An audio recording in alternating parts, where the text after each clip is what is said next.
Why, hello and welcome back to another episode of Voice of the Rings. I am your host and guide, Zollin Ironshield. And today, my friends, we're going to talk about what are some of the best things about VIP in LOTRO. So I have another video I just put out that is VIP versus free-to-play, where we go into a kind of a deep dive on what are the benefits. So if you really want to see the differences entirely, go watch that previous video on this playlist. But this video will be talking about some of the special things. One thing that I missed in the other video that someone pointed out, which really is a thing, is this special ability to have access to town services everywhere in the world. So I'm going to show you real quick. We're going to log into my lore master here, and I'm going to show you where you get that. It's a special person. She called a VIP something. You'll see the name right here in a second, and I'll show you it real fast. And let's talk about another great thing. So one thing that's nice is you get rested experience. Okay, so that's a really big one, right, for new players. That's a really nice one. There's a lot of you really get full access to the PvP zone, which is not a huge thing in LOTRO necessarily, but some servers do have a lot of PvP, and it's more of the end game. Again, the new free-to-play revamp is fantastic, you guys. You can get all the way up to level 95, so don't even fret that if you just want to try the game and you're not sure you're going to actually play it, just try the game, you guys. If you're someone who's just checking out LOTRO, just try it. You can definitely enjoy it. You're not going to feel like immediately within the first 10 minutes of playing the game that you need to buy a bunch of stuff. You will not. You can play hundreds of hours now before you'll really feel like maybe I should put some, support the game and put some in to get myself some other stuff. But really, you can even buy supporter packs. You can even buy the regions, the next areas, by earning points with deeds still. LOTRO points, which are the currency in the store system in the game, if you do need to use that. It's fantastic. You can do it that way as well. But I really recommend VIP for people, because it's nice. You just have full access to everything, and the only thing you'll ever have to get is the newest expansion. The newest. All the other ones, everything before the newest expansion will always be to everyone who's VIP. You get all the content. And if you're free to play, everything before the Helm's Deep expansion, which is the one it goes up to 95, you get all of that free too, just by downloading the game for free from LOTRO.com. So it's super, super exciting. All right, now that we're logged in with our character here, this is the character you're going to be. You're going to be looking for Windy Cransbill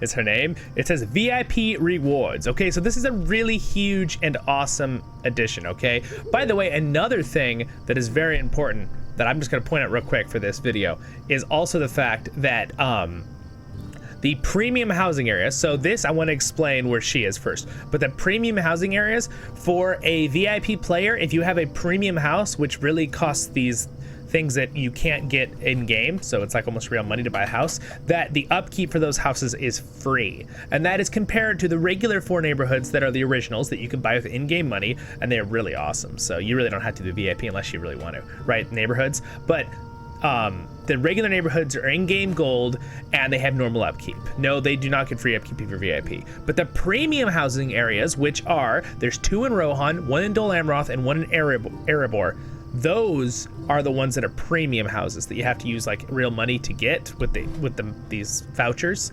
that you buy in the LOTRO store. Those are something that you get those free upkeep. But the regular houses, which are in Michael Delving, Kellendim, Thorin's Hall, and Breeland. And this is the Breeland homestead I'm in right now. These houses you can get with regular in-game gold. If you're a free-to-play player, you can get these houses, and you have to normal upkeep. But now that you know about that with the houses, that you get free upkeep with premium houses if you're a VIP. So again, that's more if you're really deep into the game at that point, right? If you want to just go free to play, there's lots of great housing areas. This is one of them right now. We're in Breeland. It's very pretty. It's really nice. And there are houses all over this little valley right here. All right, so really, really nice. But now we're talking about, this is one of the biggest benefits to being a VIP right here. All right, so you come up to her. She gives you these quests, right? There's VIP awards for this one. Would you do something for me? So this one is just basically, if you're a VIP and I bought this, I get a cool table thing, right? I accept that. I can immediately turn it in, and I get this cosmetic reward for my house, which I have a video on housing, and I'll have another one on how to do, putting stuff in your house, making it nice. If you want, you can check that on the playlist. So could I speak with you a moment? This is it. Here's the big boon, okay, for VIPs. This is really, really nice. It's basically for convenience. You don't have to have this. So for example, I'm gonna go ahead and accept this, right? So it's give me these 2 items. Greetings, you friend. have to accept it, and then you have to say finish, and these are gonna go in my inventory. So now it has a cooldown. It has a 10-day cooldown, but I get these 2 items in my inventory, okay? I have this one and I have this one. These are what are really huge help for VIP that I did not mention in my previous video about VIP versus free-to-play. These are huge. I totally just slipped my mind. On use, accelerates crafting time, prevents items from wear, combat, crafting, and defeat. Okay, so basically what this means is it saves you some money. This expires after 4 hours, and you can use it, I believe, over and over. It has a cooldown, but you can just use this to speed up your crafting time. So basically, when you're doing the crafting, your crafting, instead of taking maybe sit there for 20 minutes, you might do it. It might take 2 minutes to do all that crafting, right? So it helps in that. So it's kind of a convenience thing. You could do it free to play crafting still, no big issue. It's just convenience. And then also wear and combat. So your items will over time get wear and tear. So for example, if I open my character and I hover my character, and if you look right here on the item that's being shown, it says durability at the bottom there, right above minimum level, and it says 35 out of 35. So if I die or I'm fighting and taking damage, those will slowly wear. When that hits 0 out of 35, that item will break. I can repair it, but it will no longer give me any of the stat benefits. It's basically broken. It's in my bag, broken, okay? What this does is basically makes it where you don't get any wear and tear. You don't have to worry about that. So again, convenience. You don't have to pay the in-game money. Again, in-game money, let me be very clear, it's not pay to win, because you'll earn money in-game while you do stuff, right? Gold, if I open my wallet here for you guys, just to give a little side thing for you, there's gold, silver, and copper. That is in-game money. You get it from quests, selling stuff. That's just the game currency, right? And then there's things like mithril coins. Those are things you can attempt sometimes earn, but most of the time they're bought from the LOTRO store. They're a currency.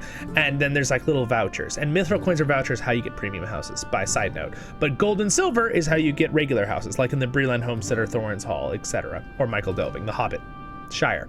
So you know the differences there for new players. Now here's the other huge one for VIP, you guys.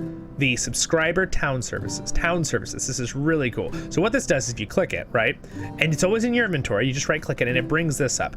And basically what this is it gives you someone you can sell stuff to and repair your gear. Again, you probably won't ever have to repair, because if you have this as a subscriber, you're not gonna be taking any damage. Because normally I always recommend to you guys what I always recommend. I always recommend repair right when you sell your junk items out of your inventory, right? So, and I also, if it's a junk item you don't want to get anymore, usually I like to sell them to make money on my little characters, but there's also a filter system, which I have another guide video on if you want to check that out. It's very helpful, a little handy. But anyway, you could sell stuff in Awesome immediately. And what's the point of that? If you're a new player, you're like, why does that even matter? Well, normally, if you were gonna get stuff out of your inventory and I wanted to sell stuff out of my inventory, I would have to walk around the world and find someone with the little green thing over their head, right? I'd go in here, like, for example, and I'd be like, oh, here's a guy, a provisioner. I can click on him, and now I can buy stuff from him, sell, buy, repair, okay? Again, if I click this, hey, look, there's the option right there, wherever I'm in the world. Here's another nice thing. Normally, you'd have to go to your vault. Now, this is basically your bank. It's where you can store stuff safely, right? And get it out of your inventory if you want to save it, but you don't want to clutter your inventory up. You can go to her, and you can right-click, and look what she normally gives. She normally gives you the options to go to the vault, the shared storage, and the wardrobe, which I have videos on if you want to know what those are more. But basically, it's where you store extra stuff or cosmetics and everything else. Look at this. Vault, shared storage, wardrobe. I can open them all immediately from anywhere in the world, and there's all my stuff, right? That's in my bank. Again, big bonus. You're out in the field and you don't want to teleport back to town or walk back to town. It's a big bonus. Again, it's convenience. It's nothing really. They have to monetize the game, right, you guys, still in some way, and LOTRO does it in a way that I think is very nice. Let's put it that way. It's not like some of those dreadful phone games, you know, where they're just shoving stuff in your face all the time. LOTRO has thought of some very creative ways to make it fun, cosmetic stuff, things like that. You know what I'm saying? And of course, I still recommend, it's an MMO, so usually you have a subscription. And I do recommend the subscription. It's how the game's supposed to be played, but they have revamped the free-to-play system so well. If you're someone who's afraid to put any money into the game, you just want to try it because you like Lord of the Rings content on this channel, you might want to subscribe. Check out LOTRO, try it. You will not regret trying it just for a little bit. It'll be fun, no matter what. You can just see some of the stories, see how the world looks. I love the art style of the game. It's really nice. Anyway, wardrobe, and then also you can access the auction house, which is another place. Normally you have to go to a big city. There's not even one in the I'm inside the homestead area. There's not even one here. There's only a bank. So you can actually access the auction house. And if you're curious about this, I have a whole guide video on the auction house. All these I have guide videos on. And then you can also activate the legendary item forge to reforge something out on the field. Sometimes your item will level up and then you have to reforge it, right? They've redone the legendary item system to an extent, so you don't always have to be going back in all the time with your legendaries anymore, but still occasionally you need to go back to the forge master to forge an item. You don't really have to worry about leveling up as much anymore because they've redone it. I have a whole new video on the new legendary system, which is fantastic. But you can access that in New World instead of walking up to a guy with the forge thing over it. So again, it's convenience. The town service thing, the item wear reduction, and the crafting speed. Those are all extra things that were not in my previous video about VIP versus free to play. But if you want more in-depth stuff besides that, go watch the other video. It's in the same playlist right here on Voice of the Rings. So you guys have a wonderful, wonderful day in Middle Earth. I hope that was nice to know a little bit more stuff about 2 things I didn't mention. You get free upkeep on premium homes, and you also get all the town services with VIP as well as rested XP, and you get more inventory slots, more character slots, blah, blah, blah. Again, it's not stuff you're going to necessarily need if you're just trying the game out, so do free to play for a while. But if you really get into the game and you want some more convenience, you want to support the game because they work really hard and they are a really good team that work on this game, there you go. And again, I do, as a player, a longtime player, I recommend playing VIP, which is the subscription, and I also recommend you do the 3-month, because otherwise if you do 1 month at a time, it's $14.99 US, or a little different in different countries obviously, and it's only $29 for 3 months, which if you do the math, it's $10 a month instead of $15. So if you're gonna do that, I had to think about that too, where you can subscribe for 3 months, cancel it immediately, you have 3 months to play, and then if you forget, it doesn't just recharge you, and then you can go back later and it won't hurt you if your account goes back to free to play. It won't take away any of your stuff you earned, then you can just start VIP back up again when you come back. So nice little trick for you guys. I think for people who don't want to be like, you know, if you stop playing after 2 months, you're like, oh darn, I forgot. And then it charges you and you're like, I didn't want to charge me again. But for me, I like it to charge me because I play this game so much and my channel focuses a lot on this game and Lord of the Rings content. So again, if that helped you guys out, don't forget to like and subscribe. Have a wonderful day in Middle Earth. Thank you to my wonderful patrons for your support. It means a lot, you guys. Links are all down in the description for things. And I'll see you all in the next episode of Voice of the Rings.